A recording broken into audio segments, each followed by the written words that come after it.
মূসা আলাইহিস সালাম রাস্তা দিয়ে হাঁটতেছেন। হাঁটার সময় দেখলেন রাস্তার পাশে এক কবরের ভিতর থেকে দাউ দাউ করে আগুন জ্বলতেছে। ভিতরে যে ব্যক্তি কবরের ভিতরে শায়িত, ওই ব্যক্তি চিৎকার করতেছে, রব আমাকে বাঁচাও, রব আমাকে বাঁচাও।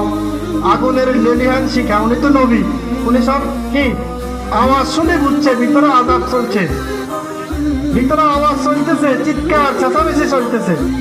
আল্লাহর নবী মূসা নবী রাস্তা দিয়ে হেঁটে চলে গেলেন, কিছু বললেন না।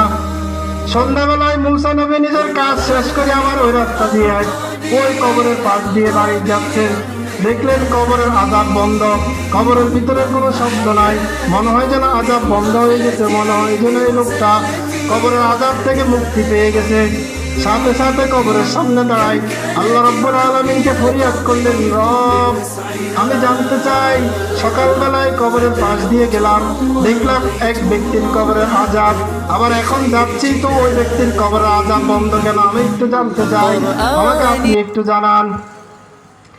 সাথে সাথে রব্বুল আলামিন বললেন, হে মূসা শুনো, এই ব্যক্তি এখন থেকে 7 বছর আগে মারা গিয়েছে। কয় বছর আগে? 7 বছর আগে এই ব্যক্তি মারা গিয়েছে। ওই ব্যক্তি যখন মারা যায় তখন তার স্ত্রীর গর্ভে একটা সন্তান ছিল। আমার হুকুমে ওই সন্তানটা দুনিয়াতে ভূমিষ্ঠ হয়েছে, এটা ছেলে সন্তান হিসেবে দুনিয়াতে আসছে। কি সন্তান হিসেবে? ছেলে সন্তান হিসেবে দুনিয়াতে আসছে। ওই ব্যক্তি যখন মারা যায় তার স্ত্রীর গর্ভে সন্তান রাখি, মারা যাওয়ার পরে স্ত্রী সন্তান প্রসব করছে। আজকে 7 বছর হয়ে গেছে। 7 বছর পরে ওই স্ত্রী তার সন্তানটাকে পাশের এক হুজুরের কাছে, তখনকার জমানায় যেভাবে শিক্ষা ব্যবস্থা ছিল, ওই হুজুরের কাছে, ওই আলেমের কাছে নিয়ে গেছে।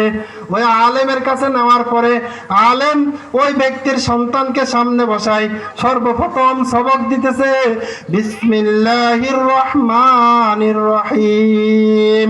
ওই আলেম তার সন্তানকে শিখাইতেছে, বলো হে সন্তান বিসমিল্লাহির রহমানির রহিম, বলো ওই আল্লাহর নামে শুরু করিলাম, যে আল্লাহ অতি দয়ালু, যে আল্লাহ অতি রহমান, রহমান আর রহিম, সে আল্লাহর নামে শুরু করিলাম। হুজুর কি বলে সবক দিছে? বলেন সবাই, কি বলে সবক দিছে? বিসমিল্লাহির রহমানির রহিম বলে সবক দিছে। তো আল্লাহ রাব্বুল আলামিন মূসা নবীকে ডাক দিয়ে বলেন, মূসা রে শোনো শোনো, আমি আল্লাহকে তার সন্তান বলছে আমি নাকি রহমান, আমি দয়ালু। তার সন্তান বলতেছে আমি দয়ালু। তার সন্তান বলতেছে আমি নাকি সবচাইতে বেশি রহম করনেওয়ালা। তার সন্তান আমার নামে শিক্ষা শুরু করছে। তার ছেলে আমার নামে, আমার রহমান নামে তার শিক্ষা শুরু করছে।